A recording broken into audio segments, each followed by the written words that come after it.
everyone. In this lecture, we'll be discussing the short story, The Goddess of Revenge, written by Lalithambika Antharjanam.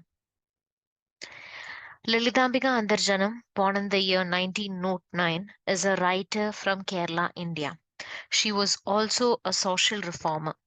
She had written many short stories, poems, children's literature, and even a novel titled as Agni Sakshi, which translates into Fire My Witness. This particular novel had won the Kerala Sahitya Academy Award and Kendra Sahitya Academy Award in the year 1977.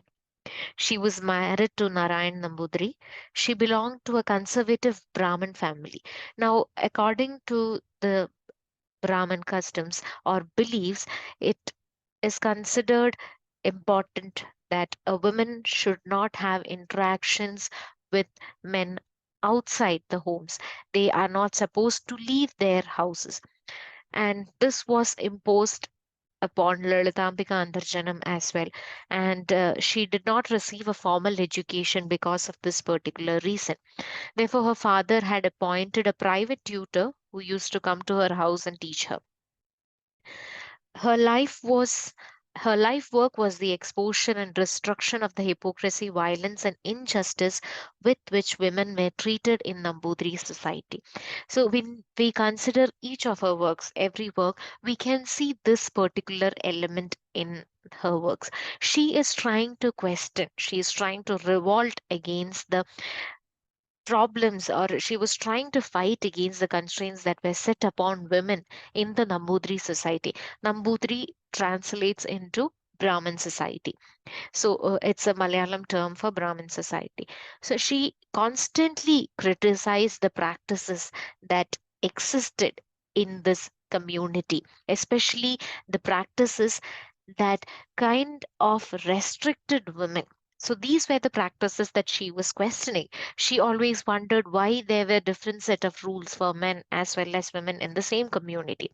So this is what she was trying to question through her writings. And Goddess of Revenge is a perfect example for her the style of writing.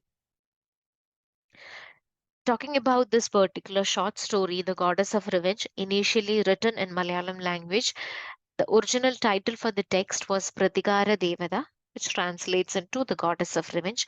It was published in the year 1938. So it is about the story of Kuriyeduthu Thatri. Kuriyeduthu Thatri is a character from history, Kerala history, and the story progresses in such a manner that we have a narrator who we can assume to be Lalithambika Antharjanam itself, because the narrator is also a writer. And when the story starts off, we get an idea that the narrator is trying to engage in the act of creating a literary piece. So the story is set in such a manner that the narrator is having a conversation with this character from history, Kuriyeduthu Thatri. And when considering the story of Kuriyeduthu Thatri, she was noted for a Smartha Vicharana that took place in the year 1905. So, Smartha Vicharana is basically a caste-based trial which is conducted for adultery, especially among the Brahmin women, among the Nambudri women. So, she was a part of this particular trial that happened in the year 1905, and this particular trial was considered as an important part of the movement or women's rebellion or revolution in Kerala, because we can see that a single woman all alone, she is fighting. Kuriyadithu Thatri is fighting against the abuses that she had faced when she was a young woman. The things that she had gone through, she is in a way avenging against all those things. So she is trying to fight against the constraints, or trying to fight against the abuse that she had faced as a young girl. And it is the story that uh, uh, Lalithambika Antharjanam is also revealing in this particular short story. Her acts of adultery was a direct challenge to the patriarchal norms that governed the lives of the Antharjanams in Kerala. Again, the term Antharjanam means married Brahmin women. So those women are referred to as Antharjanams. And like it is mentioned here, Kuriyedutha Thatri, this particular act of adultery, her act of adultery, can be considered as a fight against the patriarchal norm. So when I just mentioned how Lalithambika Antharjanam uses these kind of topics where she is trying to show women fighting against, or how she herself is trying to question the practices of patriarchy in the Brahminical society, and that is what Kuriyedutha Tatri had also done. And the story speaks about the act committed by Kuriyedutha Tatri. The storyline of this particular short story starts off with our narrator. Like I mentioned, she is also also a writer, and therefore we can assume that it can be Lalitambika Andarjanam herself. So when the story starts off, we find that the narrator is finding it difficult to write or to create a literary piece, because she doesn't have enough time to do that. So she has done all the chores in the house. She is supposed to take care of her family. She is supposed to take care of her children, and it is almost midnight. So this is the only time that she finds, or she is able to find time to write something. And even the narrator herself is saying that she is so tired, and if she decides to go and take a nap, then she would not be able to wake up, she would not be able to write anything. So that is why, even though she is tired, even though she is sleepy, she is trying to push all these aside and start writing.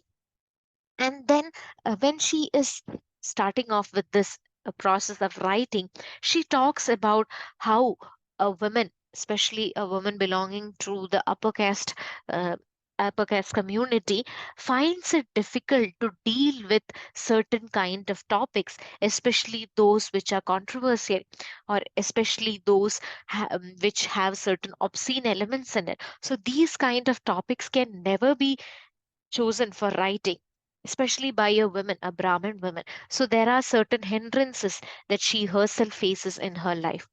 And as she is thinking of what to write, what is it that she can write about, suddenly she feels like somebody is walking behind her.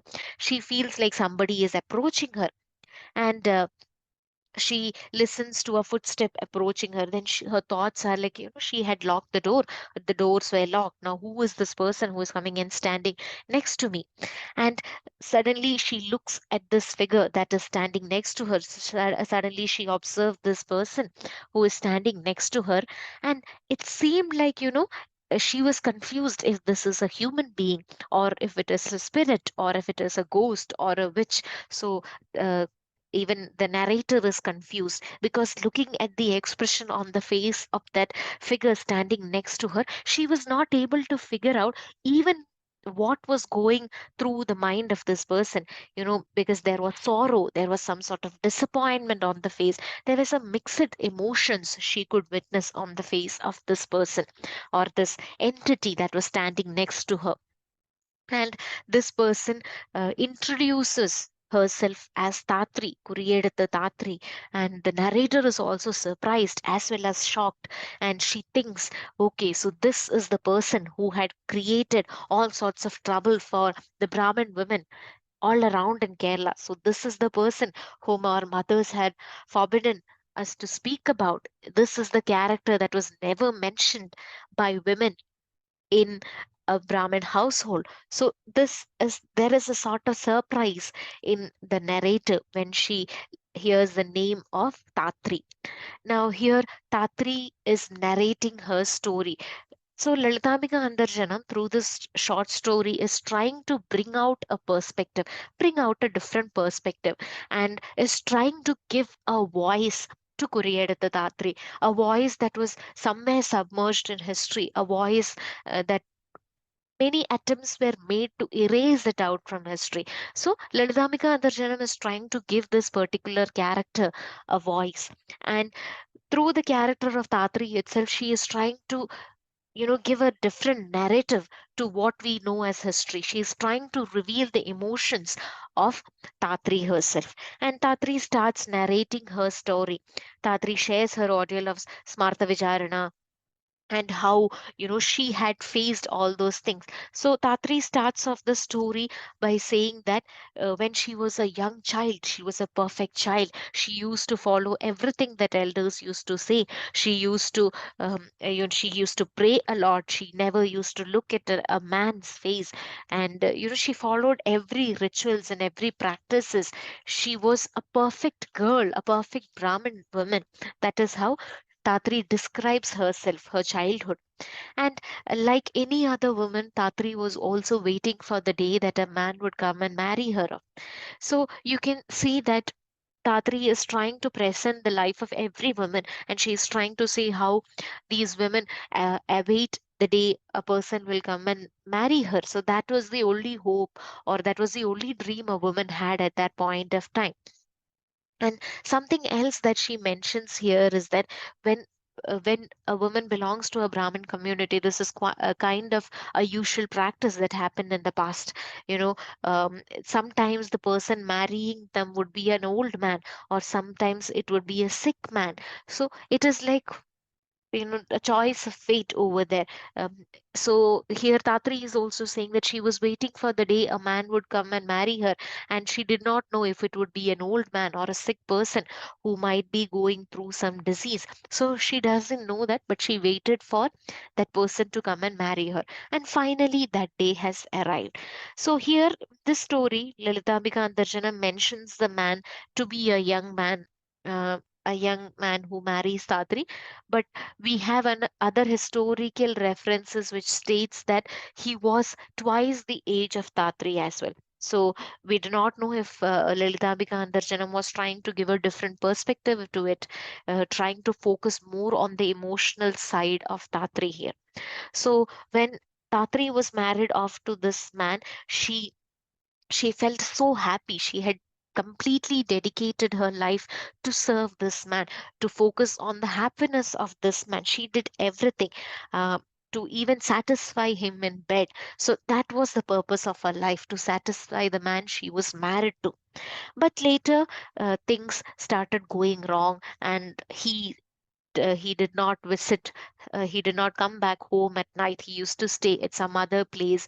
And later one day, the most shocking thing happens, that he brings another woman to their house, and it turns out to be a prostitute, and he gets married to this particular prostitute, and he brings this woman to the house. So Tatri is shocked and sad at the same time, because she is saying that she had dedicated her complete life to serving this particular man, and suddenly he has brought another woman, that too a prostitute, to the house. So she is questioning, like, why is she even born at this point? Why did she become a part of this Nambudiri community? She wished for an instant, she wished that she was born into some other caste. So all this is going through her mind.